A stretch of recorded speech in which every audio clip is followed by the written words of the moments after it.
আসসালামু আলাইকুম everyone, welcome to my channel Tunatuni tiny tales.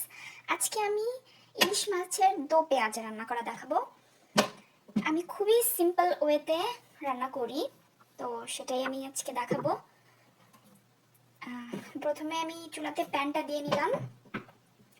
আমি এই মাছটা ভেজে নিব। এটা আমি ইলিশ মাছটা আমি সামান্য হলুদের গুঁড়া, মরিচের গুঁড়া, লবণ আর একটু সরিষার তেল দিয়ে এটাকে আমি 10-15 মিনিট ম্যারিনেট করে রাখছি, যাতে মশলাটা এর ভেতরে ঢুকে। তো এইটা আমি এখন ভেজে নিব।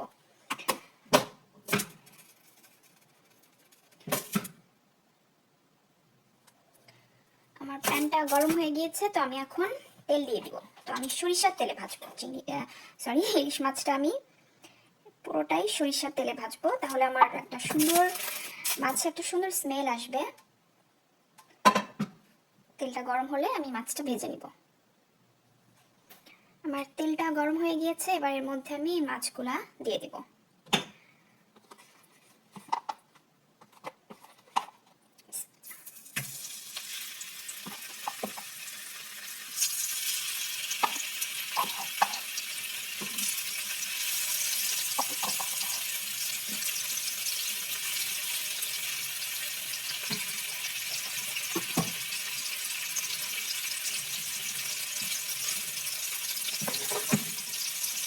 মাছটাকে খুব বেশি ভাজা যাবে না, মিডিয়াম ভাবে একটু লাল লাল করে, হালকা লাল লাল করে ভেজে নিতে হবে।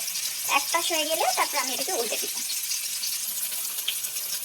আমার মাছের এক পাশ হয়ে গিয়েছে, এবার আমি এটাকে উল্টে দিব।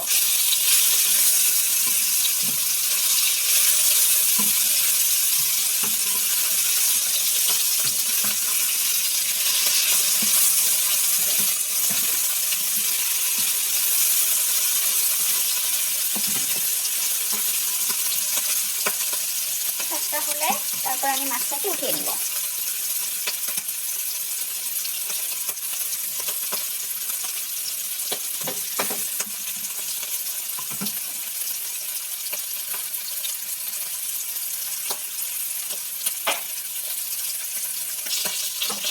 আমার মাছ ভাজাটা হয়ে গেছে, আমি উঠিয়ে নিব। এটা আসলে আরেকটু হালকা কালার করতে হতো, কিন্তু আমি আসলে কাজ করতে করতে আমার একটু বেশি ভাজা হয়ে গিয়েছে।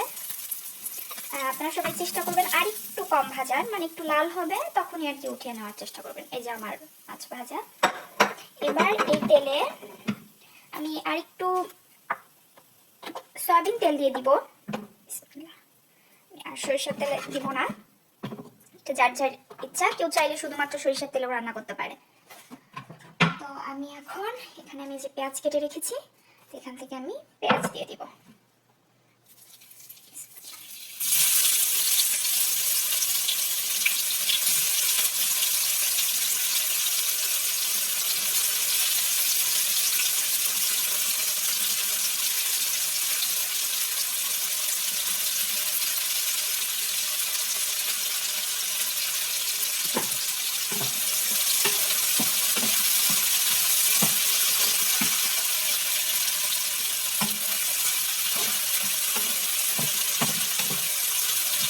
তো পেঁয়াজ যেহেতু, তো শুধুমাত্র আসলে পেঁয়াজের রান্নাটা হবে, তো এর জন্য গ্রেভিটা আমি একটু বেশি চাই। এর জন্য পেঁয়াজের পরিমাণটাকেও বাড়িয়ে বা কমিয়েও দিতে পারে, এটা যার যার পার্সোনাল ব্যাপার। আমি পেঁয়াজ আর একটু দিব, কারণ এই পেঁয়াজটা একদম সফট হয়ে যখন যাবে তখন কমে আসবে। এখন অনেক বেশি লাগছে, কিন্তু এতটা থাকবে না, আসলে কমে যাবে।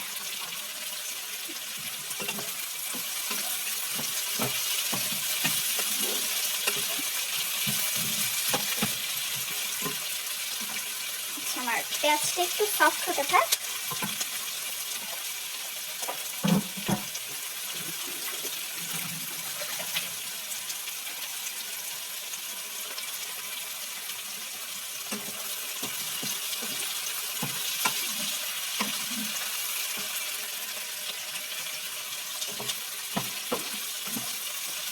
পেঁয়াজটা সফট করার জন্য চাইলে এখানে একটু লবণ দেওয়া যেতে পারে, কিন্তু এখন আমি দিব না। আমি এভাবেই সফটটা করে দিব। সফট হয়ে এলে তারপর এর মধ্যে আমার যে যে মশলা আমি ব্যবহার করব সেটা আমি দিয়ে দিব। তো সেটা আমি দেখাবো আমি কি কি মশলা এখানে ব্যবহার করছি। আমার পেঁয়াজটা সফট হতে থাকে। আমার পেঁয়াজটা সফট হয়ে আসছে, তো আমি এখন একে একে যে মশলাগুলো দিব সেগুলো আস্তে আস্তে দিব। তো এখানে আমি বলে রাখি যে আমি যদি ভুল না হয়ে থাকি তাহলে ইলিশ মাছে আদা বাটা রসুন বাটা হয়তো বা ইউজ করে না, কারণ ইলিশ মাছের যে নিজস্ব একটা ঘ্রাণ সেটা হচ্ছে আদা বাটা রসুন বাটা দিলে সেটা নষ্ট হয়ে যায়। তো আমি আজকে আদা বাটা রসুন বাটা তো কিছুই দিব না। তাছাড়া আমি এখানে হচ্ছে জিরা বাটা বা জিরা গুঁড়া ধনিয়া গুঁড়া আমি কিছু ইউজ করব না। আমি এই রান্নাটা শুধুমাত্র হলুদের গুঁড়া, মরিচের গুঁড়া আর লবণ, এই তিনটা জিনিস ব্যবহার করেই করব। তো আমি এখন মশলাগুলা যেগুলো ইউজ করবো আর কি দিয়ে দিব। এখন অনেকেই আসলে পারে, তো আমি নতুন যেহেতু রান্না শিখছি, এখনো আমার রান্নার ব্যাপারে কোনোই আইডিয়া নেই, আমি টোটালি নতুন রান্না বান্নায়। তো আমি যেটুকু পারি ওইটুকু আমি দেখানোর চেষ্টা করছি, শুধুমাত্র তাদের জন্য যারা আমার মতোই নতুন রান্না শিখছে, শুধুমাত্র তাদের জন্য। তো আমি এখানে প্রথমেই আমি হচ্ছে লবণ দিয়ে দিব। লবণটা কম করে দিলাম, পরে টেস্ট করে মনে হয় আরও দিব তখন।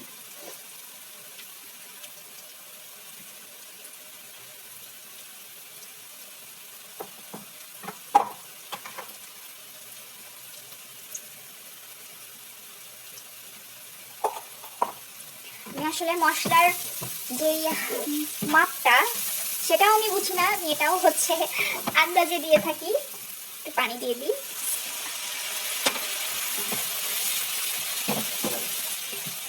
ওই যে বললাম যে আমিও নতুন রান্না শিখছি আসলে, তো সবই আস্তে আস্তে আর কি শিখতেছি। তো এই স্টাইলে আমি আরও একভাবে আমি ইলিশের দো পেঁয়াজা করেছি এর আগে, কিন্তু ওইটা থেকে আমার এই যে স্টাইল এখন দেখাচ্ছি এইটা আমার বেশি ভালো লেগেছে। এই জন্য আমি ভাবলাম যে এটা আমি সবাইকে দেখাই, এবং ভবিষ্যতে আমিও যদি আবার ভুলে যাই তখন আমিও আবার এটাকে দেখে মনে করতে পারবো। আমি এখানে আরেকটু হলুদের গুঁড়া আরেকটু মরিচের গুঁড়া দিব, অল্প করে, বেশি না। আমি হচ্ছে রান্নাতে আমি কাঁচামরিচটাও ইউজ করবো, যেহেতু কাঁচামরিচের ফ্লেভার আমার বেশি ভালো লাগে, এই জন্য। এখন এই মশলাটাকে আমার হচ্ছে পানি দিয়ে মানে সুন্দর করে এখন আমি কষাতে থাকবো মশলার যে স্মেলটা চলে যাওয়া পর্যন্ত, এবং আমার এই পেঁয়াজগুলোও একদম সফট হয়ে যাবে। ও আরেকটা কথা, এখানে আপনারা চাইলে, আমি শুধু পেঁয়াজ কুচি ব্যবহার করেছি, আপনারা চাইলে এখানে পেঁয়াজের পেস্টটাও ব্যবহার করতে পারেন। অল্প একটু পেঁয়াজ কুচি দিয়ে তারপর পেঁয়াজ বাটার যেটা সেটা ইউজ করতে পারেন। তাহলে কি হবে, যে গ্রেভিটা খুব সুন্দর হচ্ছে মিশে যাবে। তো আমারও হবে, কিন্তু আমার একটু সময় নিয়ে এটাকে ভুনা ভুনা করতে হবে মশলাটাকে। আমি আরেকটু পানি দিয়ে আমি মশলাটাকে ভুনা ভুনা করে নেব।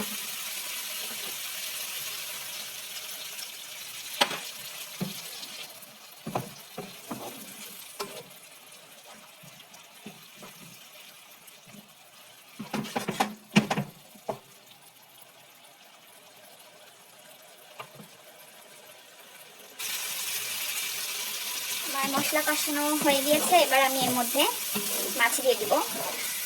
তখন মনে হয়েছিল যে কত পেঁয়াজ দিচ্ছি, দেখেন একদম কমে গেছে। তো এর মধ্যে আমি এখন আমার ভেজে রাখা মাছটা দিয়ে দিব।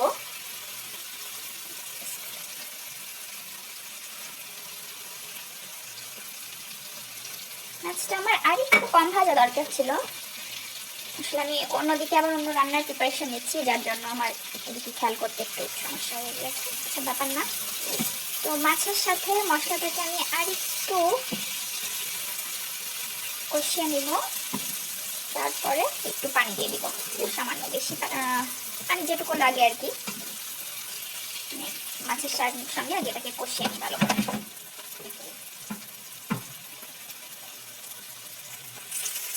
এবার এখানে পানি দিয়ে দিব, মাছের সাথে মশলাটাকে আবার কষানো ডান।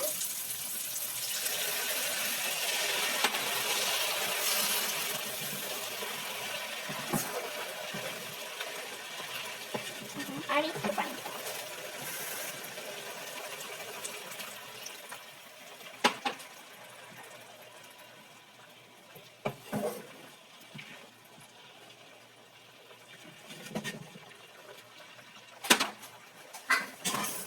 আমি এবার এটাকে ঢেকে দিব।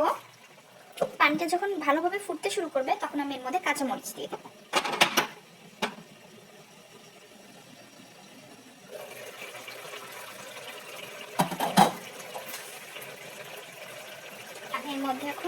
কাঁচামরিচের ফালিগুলো দিয়ে দিব, তাহলে কাঁচামরিচের সুন্দর একটা ফ্লেভার ছড়াবে।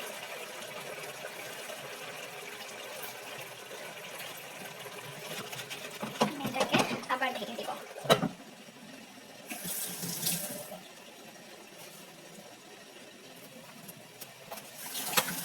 রান্নাটা হতে হতে আমি এখানে আমার অন্য রান্নার প্রিপারেশন নিয়েছি, সেগুলো ডান করে এখন আমি চাল ধুয়ে নিচ্ছি। রাইস কুকারে চাল বসিয়ে দেবো, ভাত বসিয়ে দেবো। এই জন্য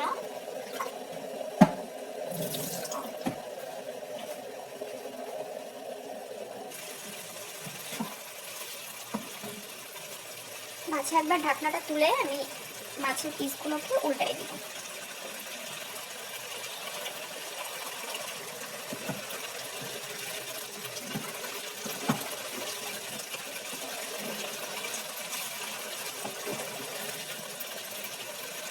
আবার এটাকে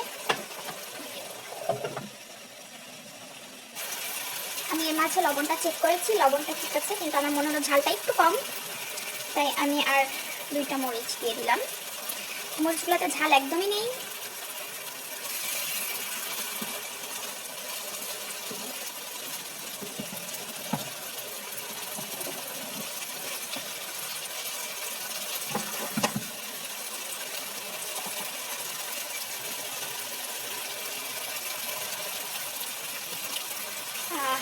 আমার মাছ ভোনা ভোনা দো পেঁয়াজা হয়ে গিয়েছে। এখন আমি চাইলে এটাকে আরও শুকানো যেতে পারে ঝোলটাকে, কিন্তু এটা যার যার পার্সোনাল ব্যাপার। এটা কেউ যদি মনে করে যে আরও শুকাবে শুকায় নিতে পারে, কেউ যদি মনে করে আরও একটু বেশি ঝোল রাখবে সেটাও রাখতে পারে। তো আমার মনে হচ্ছে যে আমার এটুকুই দরকার, কারণ আমি ভাত দিয়ে খাবো। তো আমি এখন এটাকে নামিয়ে নেব।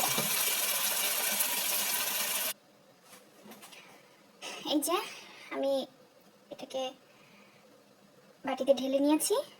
আমার ফাইনাল লুক ইলিশের দো পেঁয়াজা। কেমন হয়েছে জানাতে ভুলবেন না। এখানে ক্যামেরাতে হয়তো কালারটা খুব বেশি লাল লাগছে, আসলে এতটা কালার লাল আসে নাই। তো খেতে কেমন হয়েছে সেটা বলতে পারবো না, তবে আপনারা জানাবেন রান্নাটা কেমন লাগলো। আল্লাহ হাফেজ।